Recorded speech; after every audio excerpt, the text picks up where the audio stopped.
Yeah. Hey, I said it last week. I think if the Patriots beat the Texans, I'm pretty sure is what I said, then I think they could beat anybody. Yeah, you so did. they should be able to beat Denver with Bo Nix or without him. And I think they will. Of course, there's a part of me deep down inside, like the Donnie that grew up in the 80s, in the 90s, in the early 2000s, that's like, oh, yeah, I can hear Bob Lobel's voice now. The Jared Stidham beats the Patriots. How come we never get players like that? That was Bob Lobel's famous line. Yeah. How come we don't get players like that, right? So part of me is like, gosh, dreading that narrative that Stidham beats our guys. But I don't see how we lose this game. Like I said, even with Knicks, it's like if we can score on that defense, we can score on any defense. Yep. And we did outscore their defense with our offense. Marcus Jones' touchdown added some distance, but we did outscore that team just with our offense, and we didn't play great. And I know they caused a lot of those problems. I think we could have schemed a little better and got Drake out of the pocket more. Yep. When he's getting hit every time, he's drops back in the pocket. He's either got to let the ball go quicker or get him on a rollout or do something. But nonetheless, we won. Yep. We won, and we should win this week. Yeah, so it's hard to believe, of course, that they would lose this game, especially because they will be wearing the icy white uniforms. Do you think that this is just like the solidifying they're absolutely going to win this game? And are these the best Patriot uniforms, the white on white? Do you think? I don't know. I don't get into the wardrobe superstition, even though I'm in a boy band. You'd think that would matter. You'd think I would care about that stuff.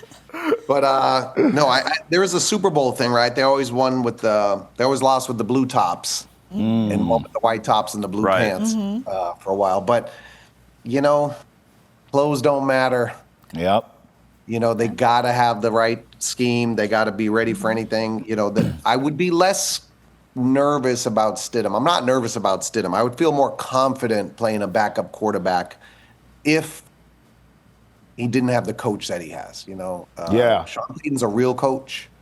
He's a real coach, and he will pull out surprises and do things and take risks that are unconventional and have become more of the norm in football, so they may not be quite as surprising. A lot of the crazy things he did to win a Super Bowl, more coaches do that now. There's more risk-taking, more going for it on fourth down, but he's such a good coach that, there is a chance that it's going to be a tough game. I don't think it's going to be an easy game. The altitude is tough, although I will say, this is an inside scoop.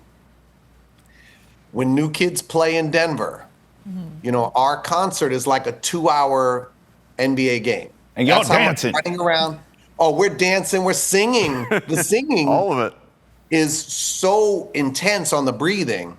I personally, now Jordan Knight has been seen under the stage with an oxygen mask during wardrobe changes during a new kids concert, but I find no problem with the altitude. Okay. I have no problem with the altitude. I think our guys are going to be okay. They're in shape. These are professional athletes. Could get a little tired in the fourth quarter, but I've never experienced a problem with stamina in Denver. He's channeling LG in my from the boy other band day. career. Yeah. No one's hitting me. No one's tackling me. Right. But we work harder on that stage than you would think. And we played Pepsi Center last summer, and I had no problems. Okay. This is really good to know. Yeah. Like LG saying, give me the bill 20 times. Yeah, I'll take it. LeGarrette Blount. Same deal. LeGarrette Blount said no issues. James White said no issues with the altitude. Lawrence Guy said you know what it is? Like, that's true. Lawrence Guy, this is a problem. Well, Lawrence Guy's it's the bigger referees. guy. The referees got a problem with the altitude. Their brains stop functioning properly. This is a good point, Donnie. I want to build off of get us. Yeah. They always get us. And Champ Bailey, Benjamin Watson, that was a fumble through the end zone. We should have got that touchback and won that game. Yep. There's always some stuff there late in the games, and I don't think it has to do with our guys' stamina. I think it's a tough place to play regardless. Their fans are crazy. Yeah. The refs, it gets loud. I'm not saying the refs decide games, but they might make a few calls based on some loud screaming. Yeah, but Donnie, John Elway ain't walking through that door, He's going to be the honorary captain. He is walking through that door. Ain't walking through that door. I'm going to ask you this, because in all seriousness, I think you had a really good point about Sean Payton and how he'll have Jarrett Stidham prepared, right?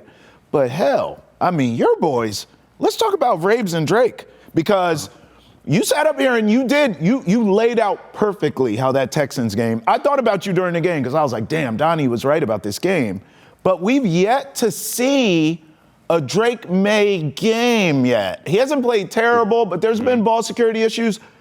Low key, I think this is a Drake game. Everyone's talking about how great this defense is. I think the Texans' defense was better. I think Drake knows he hasn't played up to his capability.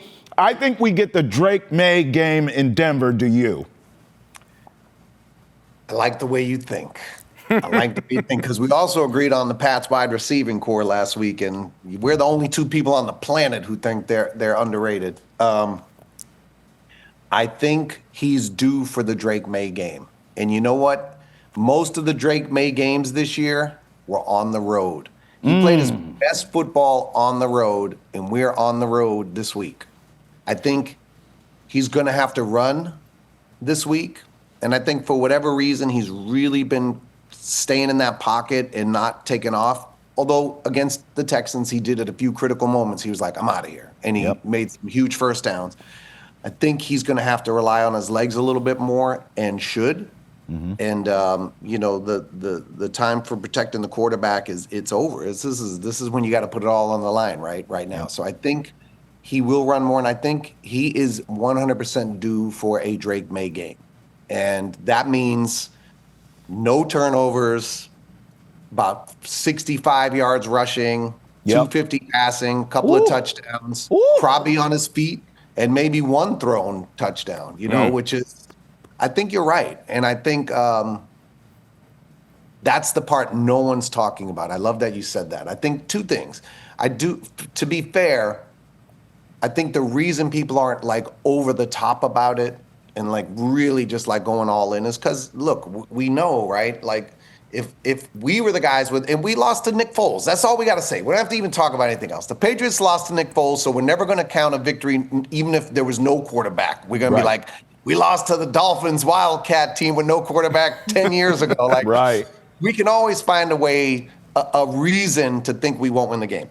I guess I would say Drake is still only in his second year, right? And no matter how much we loved Tom Brady now, if we're all honest with ourselves and we go back in time to the first Super Bowl versus the Rams, half of New England wanted Bledsoe, half wanted Brady.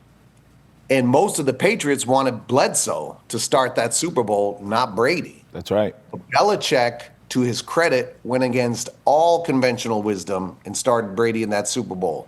And we got so used to winning that now we're kind of like, oh, yeah, they got Stidham. We're going to win. Stidham didn't make it as a starter, blah, blah, blah, blah, blah, all these things. But Drake has not been to an AFC Championship game yet. He's not played in Denver yet in the atmosphere in the playoffs, where Tom and Bill did not win in the playoffs, right? So there is an unproven thing that I think, has some of us New Englanders a little not overconfident. Yeah. But I do think you're right. I think Drake is due for a good game in these playoffs. And he had a okay game with a few mistakes against the number 5 defense in the NFL with San Diego or LA, whatever they are. He had a couple mistakes against the number 1 defense, and now he's going to play the number 2 on the road. It's going to be tough, but I don't think he played as bad as people thought last week. I thought he played pretty good. He made some incredible passes. The pick was baloney. It was a Hail Mary before halftime. I wish he didn't even throw it because they were just going to say he had a bad game because he threw a pick. Of course it was going to be a pick. It was just a random Hail Mary try at halftime. I think I love what you said. I think he is due for a Drake game. And if he has it, we're winning the Super Bowl. Forget next week. We're winning everything. If he finds the magic in the playoffs, he's going to know what to do in the big games. I think he already does know what to do, and I hope you are right. And I think if you push me, like when Adam texts me Sunday morning, and I finally settle on where I am based on all the research and all the prognosticating and all the everything, I would probably have come to the conclusion like you did. He's due for a really, really standout game. Yep. So I'll let you guys behind the curtain. I'm glad you mentioned the texting, because a lot of the time when we text, it's just firing off, tweets at one another of like, look what this idiot said. Do you believe this? It's all that back and forth. I almost sent you one today that I wanted to save for the show to get you fired up here instead. Because this narrative, we got to show this to you. Here we go. It's just, this is the life of a Patriots fan, right? Win against the Broncos down one road is one against a backup QB. Easiest path to a Super Bowl ever. Right. You lose to the Broncos and it's, well, you lost against the first real team they played. It was all fool's gold. Tell me, man, I mean, you've heard all these talking heads spouting about how nothing about this is real, despite the fact they are on the cusp of a trip to the Super Bowl. How are you feeling about it? Here's the thing. Only one team can win the Super Bowl. I'm going to really hone in on that little cartoon you just showed me, but I want to sort of take a roundabout. I'm going to take my own split on this fork in the road real quick. All right. Only one team can win the Super Bowl. Mm-hmm.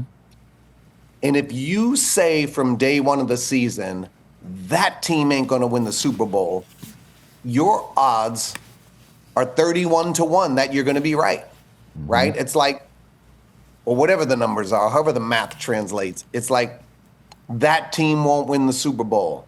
It ain't like you're not saying it on Super Bowl Sunday, Patriots versus whomever, no way Drake Maye is winning a Super Bowl. Right. You've been saying it all year, and the odds are in your favor, right? And so you can keep doubling down on it. Yeah. If you've been saying the Patriots have the easiest schedule in the world, and they haven't beaten anybody, and they haven't proven anything, and now they got injured receivers, well, guess what? We had injured receivers too. We had injured linebackers. We have players out. We're missing guys too. Everyone's missing guys at this time of the year. We know it's all garbage. It's just people are trying to be right, and they're going to hold on to it as long as they can. And you can in this sport because there's 32 teams. Right. And so eventually the odds are going to finally go your way at some point. And you know what? If we win this week, you know what they're going to say. Oh, they beat Stidham. They didn't beat a real quarterback. And you know what? They would have said it about Bo Nix too. They would have said, well, Maye was the number 3 pick. Bo was whatever, 4th round in the same draft. Yeah, whatever pick he was. He might have been a 1st round. I don't even remember. It doesn't matter. They're going to say whatever they say. And then if we win this week and we lose the Super Bowl, they're going to say the same thing. Right. It doesn't matter, right? It doesn't matter. And this is why one of the things I love so much about Belichick, sorry, I'm going to always bring it back to Belichick. Vrabel's my guy. I love Coach Vrabel. But future Buffalo Bills head coach, Stop Bill it. Belichick. Don't do that. That would be so good. That would be great. Don't do that. Oh, that's another let's do that after the break. But let me go back to the fork in the road. Let's go to the fork in the road. I think we got to block out the noise as fans and put all our mojo behind this team. And that's it. It's like, yeah, they're going to say whatever they want. If we win, they're going to say whatever. Right. It's like it just doesn't matter. People are gonna hate no matter what. Of course, it's ridiculous that we had an easy schedule. We all know, everyone knows by now that the same teams that we played, that Matt Stafford played in the MVP debate, Drake Maye did better, right? Yeah. We know it all. We just beat the number 1 offense and the number 5, defense and the number 5 defense. It doesn't matter. Like now everyone thinks C.J. Stroud is a bust. What are we talking about? Right.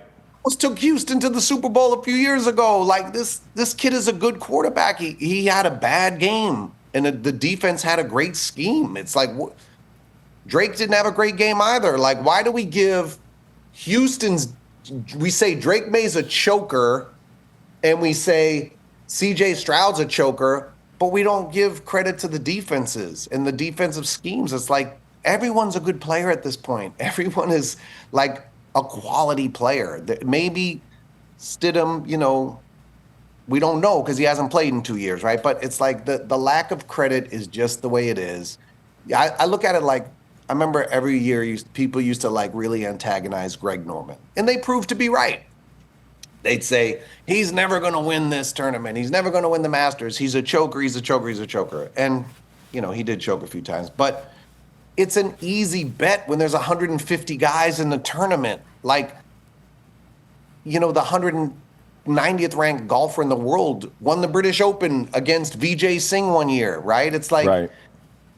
when there's so many other possible teams that can win or players that can win, right? It's an easy thing to say. It's Yep. an easy thing to say. You're not going to win. You're not good enough. You haven't proven anything, right? It's like, but if two boxers get in the ring, well, that's different.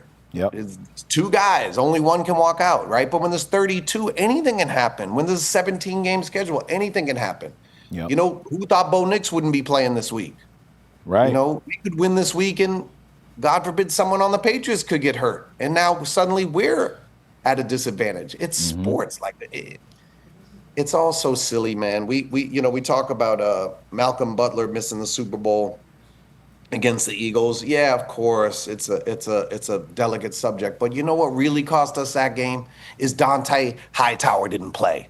That's what really, really hurt us that game. And no matter what, Tom Brady had the ball in his hands with less than 2 minutes to win, 2 minutes to play, and a chance to win the game.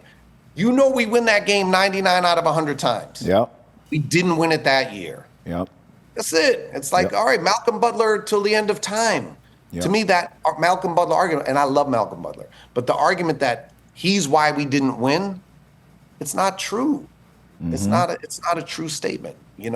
Hightower cost us more on defense, being out, and as he proved against the Falcons, Yep.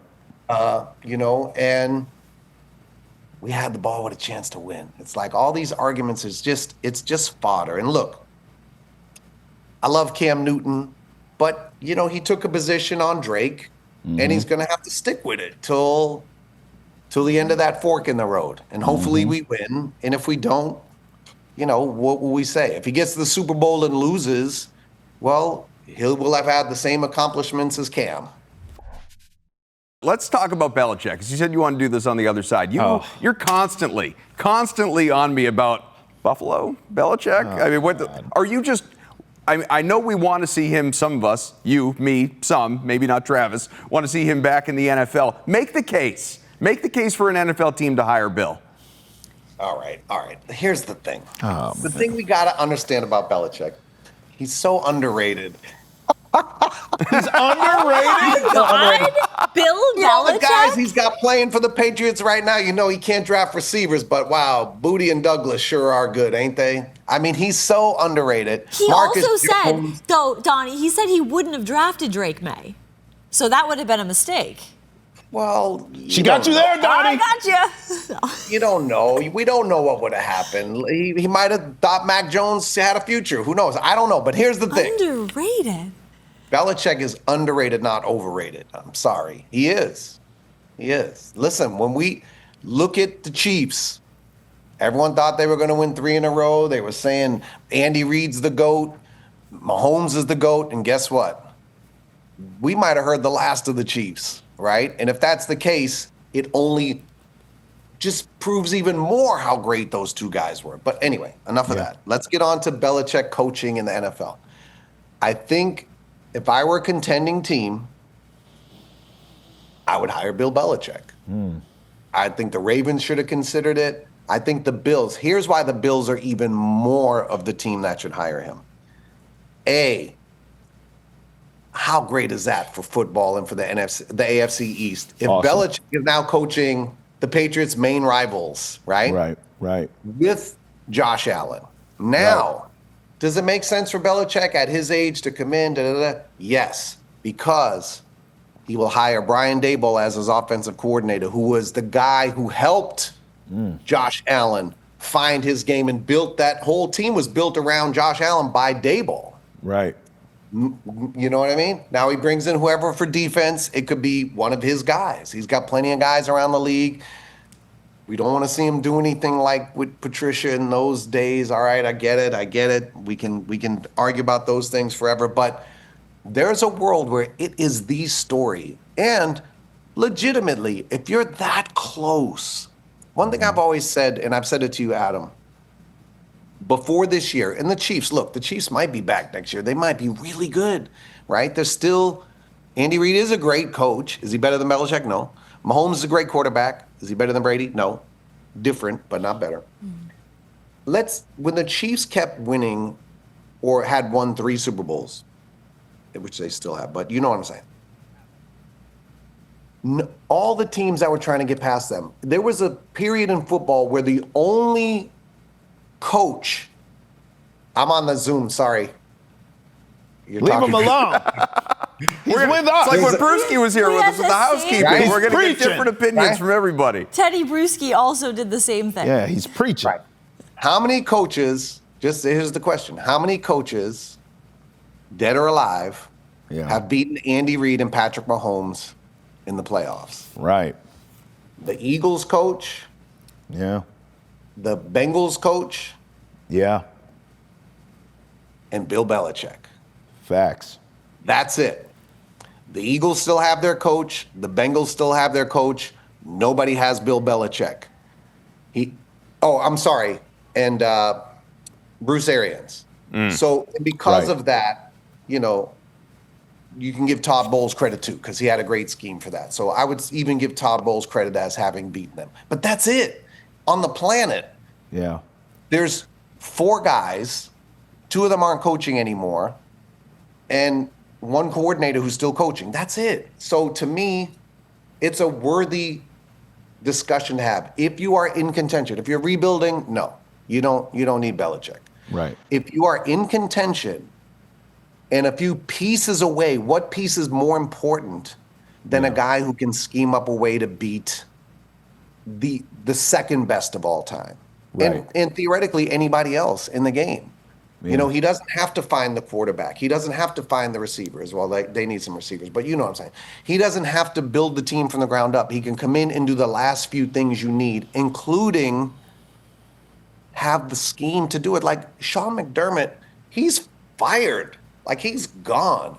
I'm stunned. I thought he would get another chance. I thought he'd get a few more chances. Like if you're going to get rid of that guy, who are you going to bring in that's going to do a better job? Well, they interviewed Phillip Rivers today, Donnie. Did you hear about that? Yes, Phillip Rivers. I did. And I'm like, if you're going Mike to interview McDaniel, Phillip too. Rivers, maybe they interviewed him because they knew people would go, they're insane. So then when they hire Belichick, he won't seem so insane. It all goes around.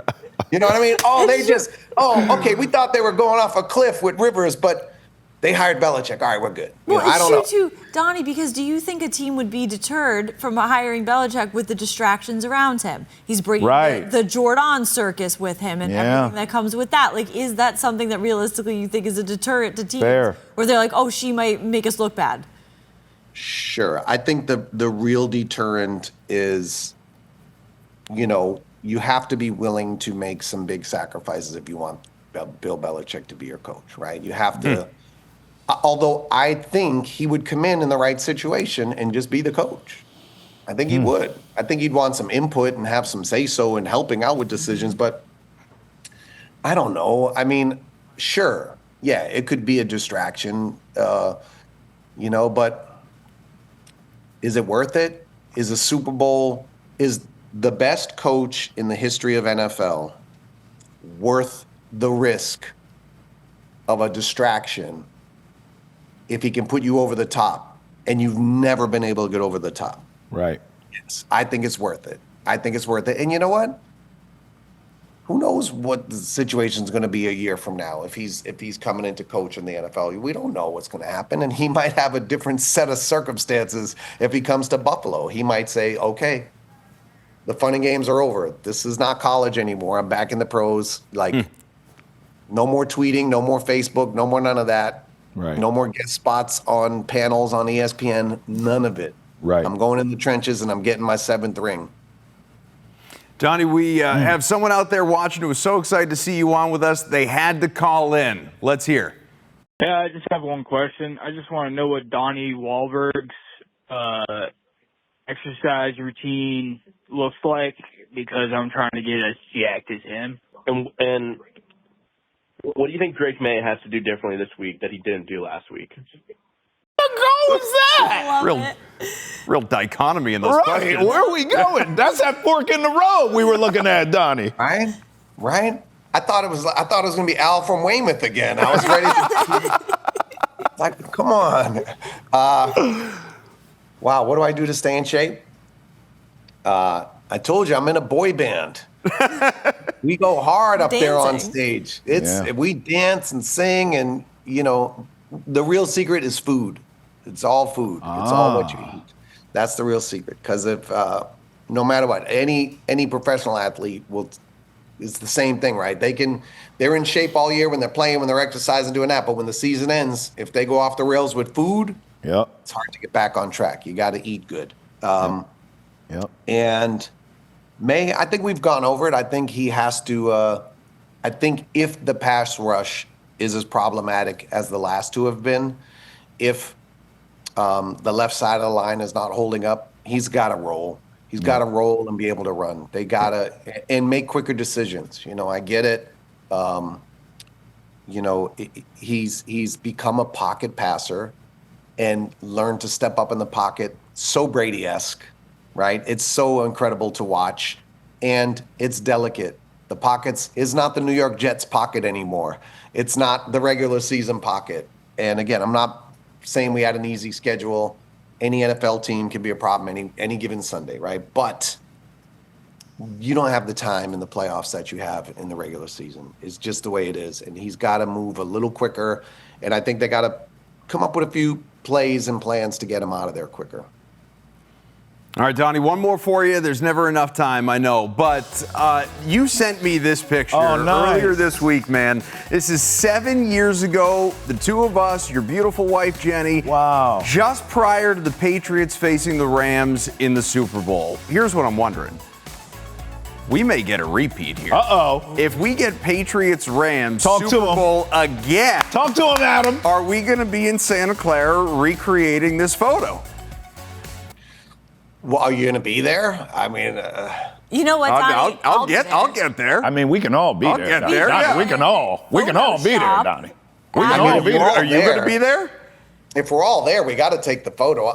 Yes, my goal, I think I said this last week, and hopefully I'll be on with you next week, and I'll say it again. My goal is to be at the last Patriots game of every season.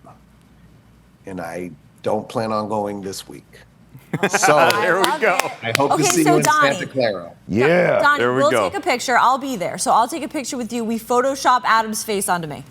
I love it. I don't think that would look right. Donnie Wahlberg, again, Boston Blue, New Kids on the Block, and a regular here on Boston has entered the chat. Thanks a lot, man. We'll talk hopefully next week. Thank you, Donnie. I look forward to it. Even if we lose, if you want to, I'll break down the loss with you, but it ain't going to happen. But I would happily come on anytime. I really love you guys. I really love your show. I'm really happy for all three of you. It's really fun. And Boston needs this show. I have friends texting me saying, yo, you're trending on Netson right now. It's like, I'm coming on next. But it's really cool. I'm happy for all three of you, and I love the show, and I love to be back anytime. Thank you.